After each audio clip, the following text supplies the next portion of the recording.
suggesting that we are not in a formal process. However, your letter is addressed to Secretary Sean Donovan, the Secretary of Housing and Urban Development. It is beyond my belief that you can say that this is just sort of an informal administrative action when we're asking the Secretary of HUD to go back. I mean, if I am one of the people probably, or at least maybe the only one, who suggested that I don't agree with all that you have referenced in the city's position, partly because you've never asked this council. You've never, when you had drafted your first letter asking for a redress, then you made positions in your letter that you didn't ask us about, and really we are the city in that. And so now we're at this second leg where you claim it's still an administrative process because it hasn't gone through that, but we're appealing to the Secretary of HUD. So I just have a hard time swallowing that a little bit. I mean, in the end, I don't mind losing a vote on council, but I would say that if you're going to appeal something, appeal it.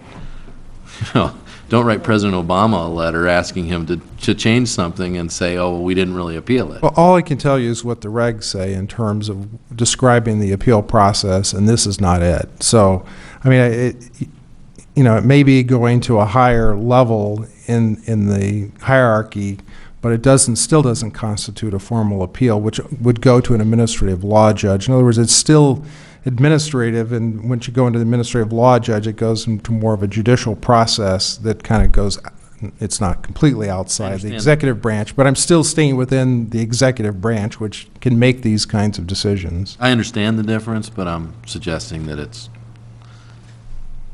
lawyerly semantics. But well, this is, and we've talked enough. I mean, in my layman's examination of this, I got through, I think, maybe 3 or 4 or 5 pages before I gave up this afternoon, but it seems like a good letter. I don't see what's wrong with sending this letter. How's this going to go over with Mr. Brown going over his head? Well, this is, and we've talked enough. I mean, the direction we're going with this is in consultation with the Housing Authority's attorneys, and they have some background in this that I don't, in terms of the process that they think is a favorable process and will get a more favorable result a lot more quickly, and this is what they're recommending. So I'm kind of going, this is my idea that, so, well, I'll just go right to the top, but that's, getting information from them, and with their expertise and knowledge in this area, that was their recommendation, and so that's kind of why it seems to be going up so fast. I mean, we don't expect the Secretary of HUD to look at it. I mean, he will hand it off to some assistant secretary who will hand it off to some, who knows, and it'll get to somebody who will, because it's basically just sending it, getting the question to DC, to getting to the main office is really what we're trying to do. And so that's their recommendation, and that's why. And we'd be copying this to, they've given me a list of other people we'll copy this to, and of course it'll be public, and I just want to make, I have a response to Councilor McKean. I do see this action and the actions all the way through as an administrative function of the city manager's office and the attorney's office. I appreciate council, want and should believe that council should understand what is going on and what is at stake.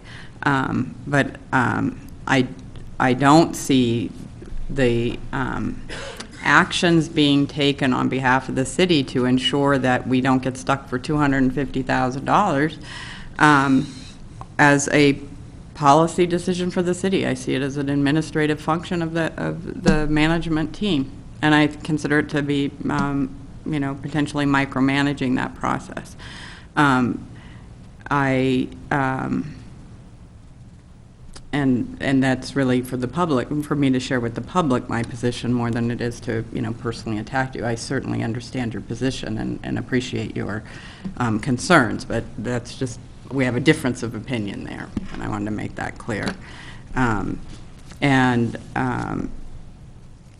And I believe that one of the other reasons that there is some push on this for timeliness is is that there's another piece of the project about to be built, and they need answers, and they're, you know, financing is dependent on it, and so, you know, I would like to see the letter go. I think if you think there's a real contradiction, Councilman Clausen, then please have a conversation with John, so that, you know, we make sure that the letter is absolutely clear in saying what we want it to do. I mean, if you're reading something that you think is going to get misread, you know, by all means, let's all chime in on this. And those who have concerns, chime in.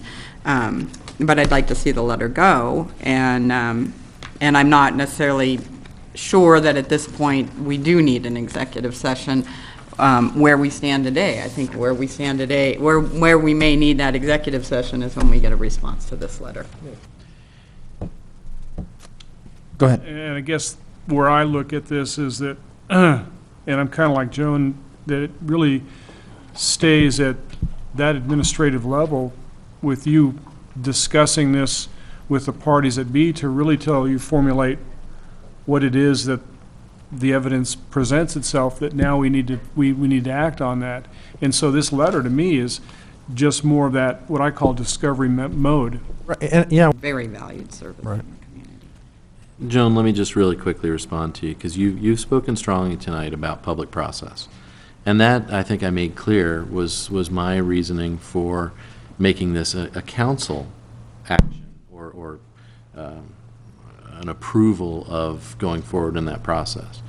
Because again, we're not talking about two governmental entities at loggerheads over, you know, the temperature of our effluent. We're talking about people who live in a senior affordable housing community, who are paying a fee to support a part of that community.